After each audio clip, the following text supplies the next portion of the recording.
Well, hello everybody.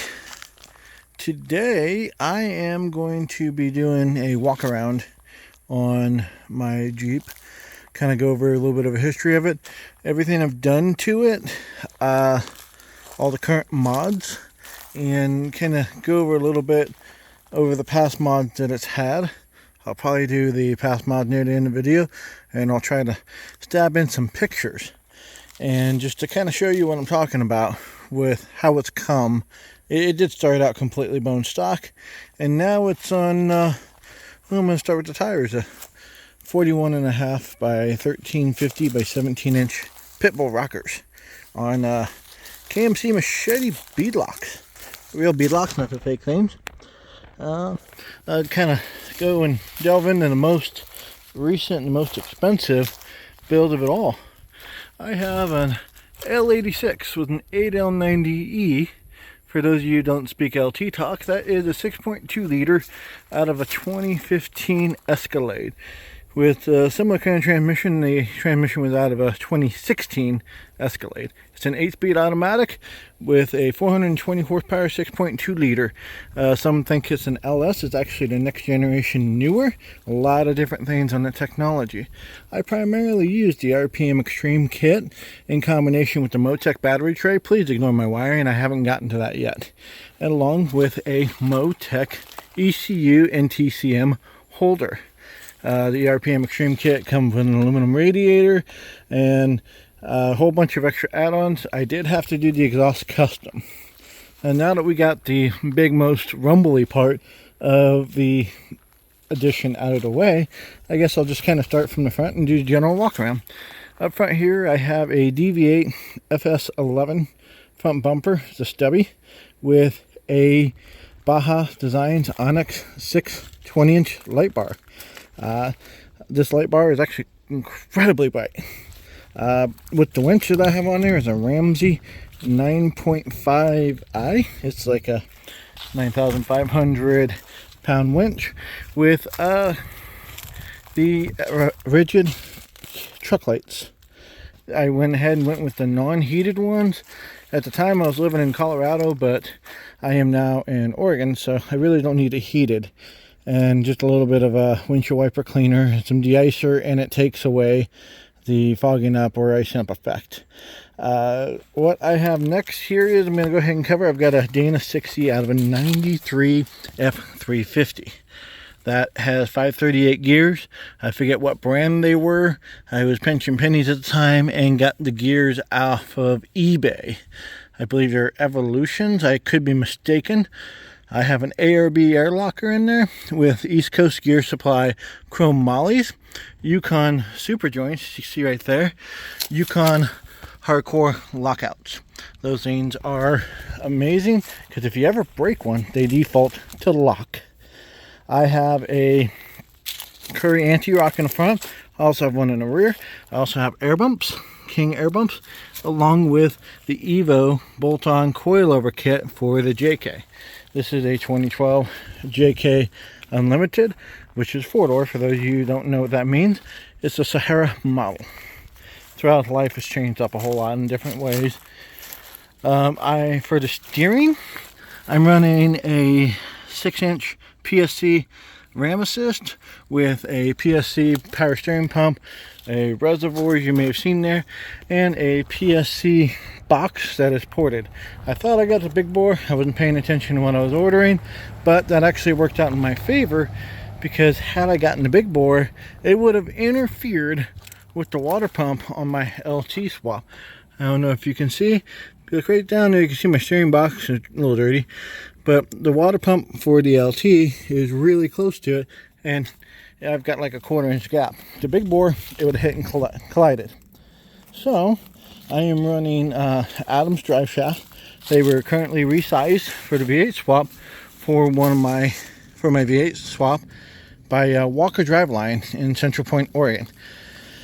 So moving on to the next thing, I am running the stock transfer case with a changed out input shaft. The 272-to-1 is really good because the transfer case has a 4.56-to-1. The transmission does have a 4.56-to-1 first gear, which makes it really slow in low range. We're going to go ahead and jump over in the middle, inside here, go with some add-ons. At the moment I'm using a Trail Dash 2. It's not really doing much for me. I used that with the 3.6 because it would give it a lot of a little bit more power and a bunch of other features. Like one, this was a manual transmission Jeep. I converted it to an automatic, obviously. Well, what that could do for you is rev up your idle. So instead of doing the 3-pedal dance, you'd only doing a 2-pedal dance between the clutch and the brake. Made it a lot easier to wheel with. What I have as far as seats goes, I've got some Corbeau seats. I forget exactly what model they are. With some 4-point harness. These are pretty decent, but they're kind of breaking down in the bolsters. I've had them for about 3 years. And of course the seats are ripping a little bit right here. Not terribly impressed with them. Kind of might go to PRP someday in the future, but that's in the future. For radios, I'm running a Galaxy DX98 VHP. That's a powerful CB radio. Kind of not legal, but who cares? People can hear me pretty clear and I can pick up a long way away. For ham radio, I'm running a TYT TH9800 series quad band radio. Now that it does work pretty good. I've been having some issues with it trying to dial in some grounding, but not that big of a deal. I've got a radio here. It's just a typical Android one I got off eBay. Nothing fancy, nothing special. Of course, got all my switches here for my air lockers and all. I have an ARB twin that's actually under the passenger front seat with a Terraflex bracket. I had to modify it a little bit to make it work with the Corbeau seat brackets, but it works pretty good. It does get a little warm, which I don't like, but not much I can do about it. What I've got here for the internal cage, you guys might have seen that. That's the Rock Hard Ultimate Sport cage, which includes the front section, crossover, the windshield bar, the crossback, and then also it deals into the back seat here, and then also it's got a vertical post. And then that's just a little, I believe, 5-pound fire extinguisher with a Bartech mount. Always great to have. Then I've got a Rock Hard harness bar. Does good. So far the back seat's all original, so nothing's really fancy there. Trying to think what else I may have had. Oh yes, another wonderful feature when I was in cold Colorado is I actually had some heated seat inserts and I put them in these seats, so they're actually heated. Really nice to have. And those of you that diss it, don't knock it till you try it, because really, it's wonderful. I do have some tube doors for this that I don't have in this video. I'll try to include a picture of what they look like.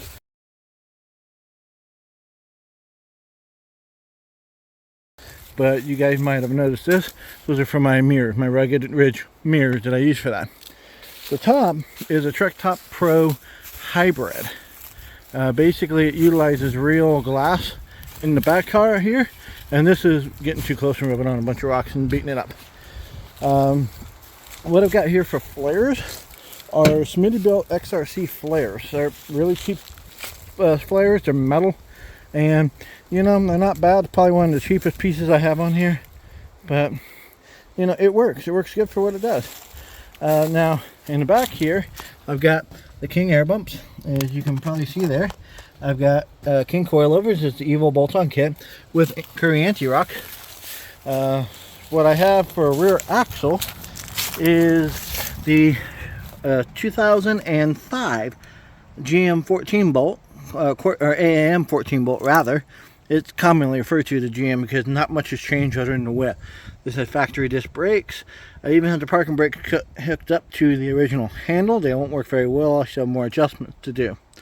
The rear track bar here is a rock crawler track bar, and I have my upper arms are rock crawler, my lowers are homemade from a Barnes kit. I'm using Artec truss on both axles, and my front long arms are metal cloak long arms. They're real easy to go. They're less than $1,000. They're real wonderful. Also, with the front, I'm going to be making a custom track bar. If you've seen one of my previous videos, I kind of covered the track bar and a track bar mount on that, so you guys should be really savvy with that. If not, go back and watch the video. You might like it. If you have any comments on that one, just feel free to comment and give me some pointers on whenever I'm making videos. I'm still new at this. Going back to the top, the rear is glass. You can put a wiper provision in here, and the rear is actually heated. which I don't actually use. For the radio, I'm using a Wilson, I believe 2000 for the antenna, for the CB radio, that is. For my VHF radio, I'm just using a Zastron, whatever that one is. This one's actually for a tool band. I did some research, and the two common bands that I'm on for talking to people is what that radio or the antenna is designed for. So I got that one because the quad band antennas kept breaking under wind driving or wind resistance. It would fold over, and even the slightest tree would destroy it. What I have here for rear corner is the Evo corner guards and Evo Manufacturing. Now you might say, hey, why is your top not lined like this? Well, that's because I got in a rollover after hitting an elk. I'll include a picture here in a second.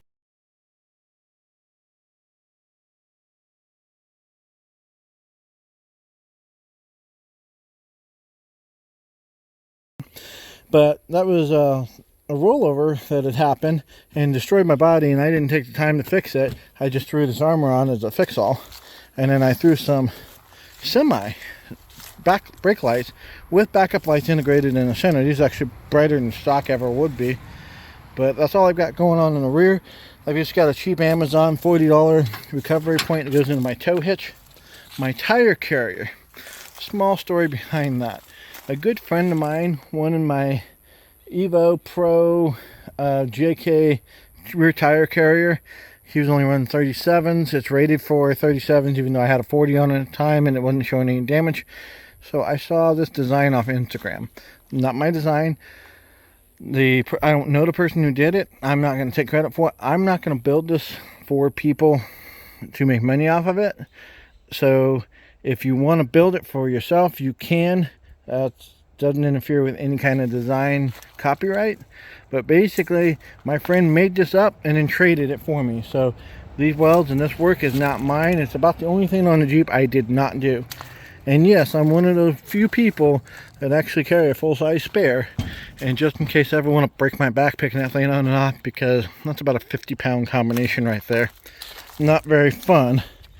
So we'll go into the rock sliders next. I've got Trendsetter Customs. They're a company out of Fort Worth. A friend of mine at the time was highly recommending them. They were a little cheaper.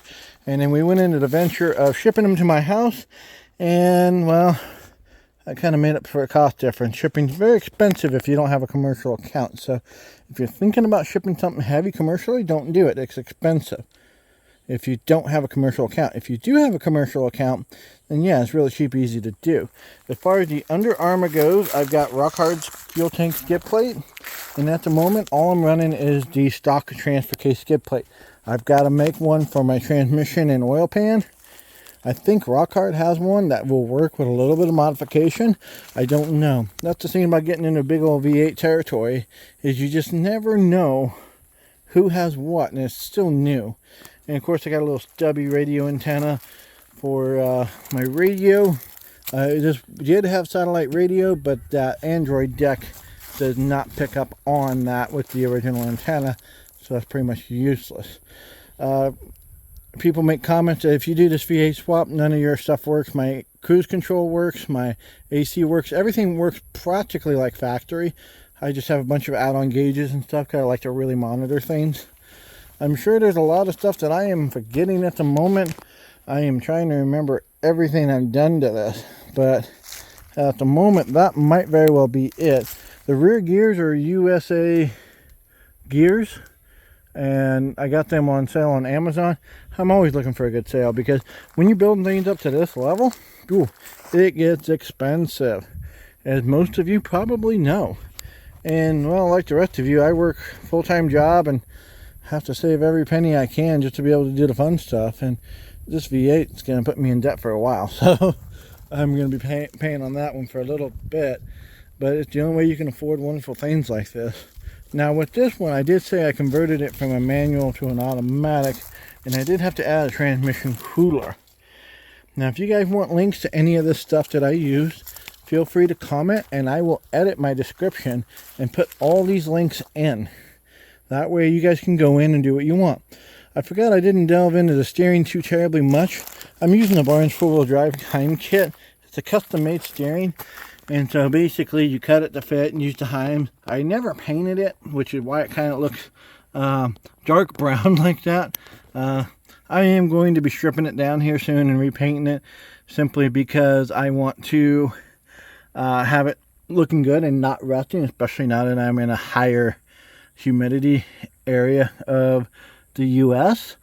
I was in Colorado when I did that, and things don't rust in Colorado. Here in Oregon, they really start rusting a lot. So anyway, if you guys have any real questions about where it is currently, comment down below. I will be more than happy to answer anything you have. I didn't go over in a lot of detail, mainly because I was trying to say things before I forgot them. But I'll just kind of go in and divulge now. I bought this in December of 16, completely bone stock.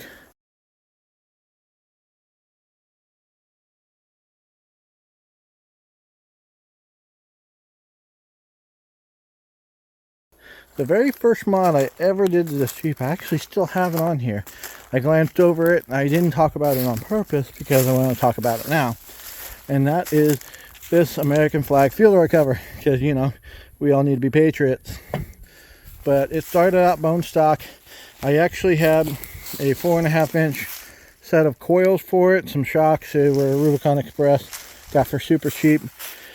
And then I had the axles ready, but they were going for an XJ.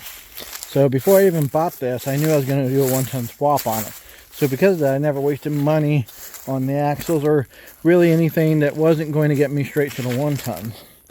But that being said, I'm going to include a picture of it bone stock here, probably the day I got it.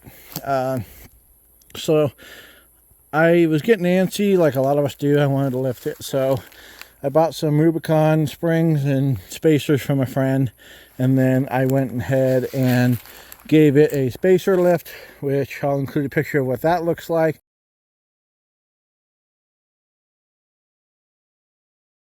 After my friend and I just put it on at his house.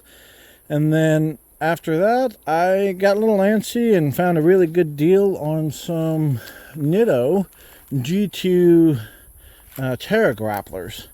Really cheap. They were 37-inch tall tires. I bought some cheap 17s because the Saharas come with a stock 18-inch wheel, and the tires weren't all that desirable. So I went ahead and changed up and threw those tires on there, and it started rubbing like crazy.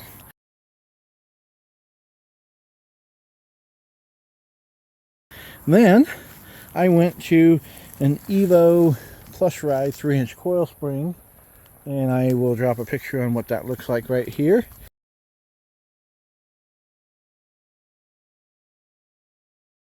Anyway, I went on that and wheeled it for a little bit like that. I never intended to take off the sway bar or flex it out, so I didn't bother longer brake lines or anything like that. And I just left it alone until I had my axles ready. Like I said, I was just getting real antsy like a lot of us do, and just simply wanted to have a lifted Jeep. Now these things, don't get me wrong, they're gorgeous on 37, just absolutely gorgeous. And then I finally got the axles ready to throw under it, and I've been accumulating parts at that point, and so I threw it on, and I had Nitto 40-inch tall tires, the trail grapplers with these bead locks and these axles. So I will drop a picture of what that looks like the day I got them putting the axles on.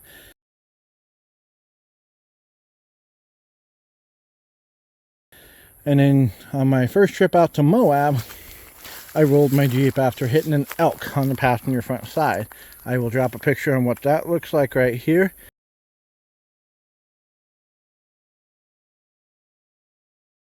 And then when I hit that elk, I 3/4 rolled it.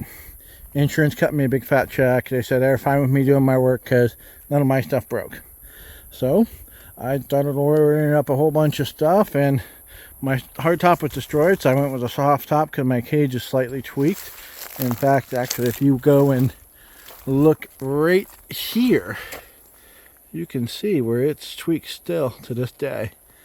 And I got all that fixed up, and after that I started doing a ton of wheeling with it.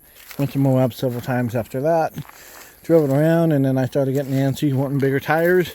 So I got these Pitbull rockers, which not terribly impressed with them. They don't hook up like the Nittos do, but you know, they'll get me by until I can either afford stickies or someone comes out with a better 42 or something really close to a 42. I've always wanted 42. I've got a weird way for it, but I'm not compensating for nothing. I just like it. Actually, I am compensating for something else called big rocks, but yeah, it is what it is.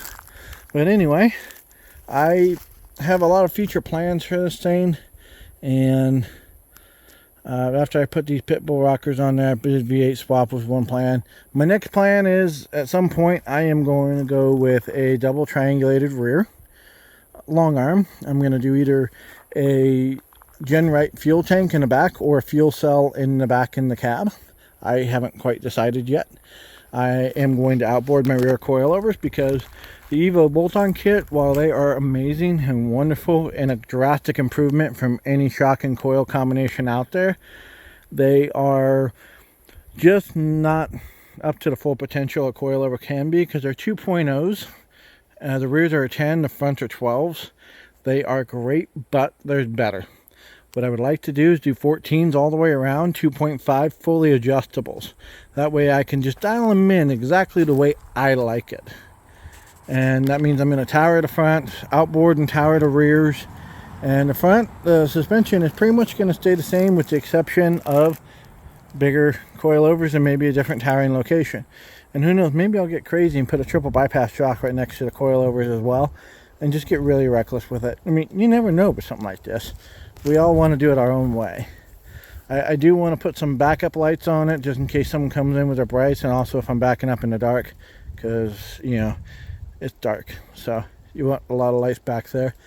I'm not going to put any more lights on the front because that light bar is just plenty for me. Plus with my truck lights, they're just wonderful. No complaints there. Probably will change up the seating situation. I might go with PRP in the future as well. In my back, I'm going to probably go with PRP with 4-point harness. I don't think I'll ever need a 5-point, but if I get a good deal, I probably might jump up to that. Some point I might actually fix my rear fenders and get everything going and fix that up, but you never know. Who knows? I change my mind all the time, but who doesn't, right?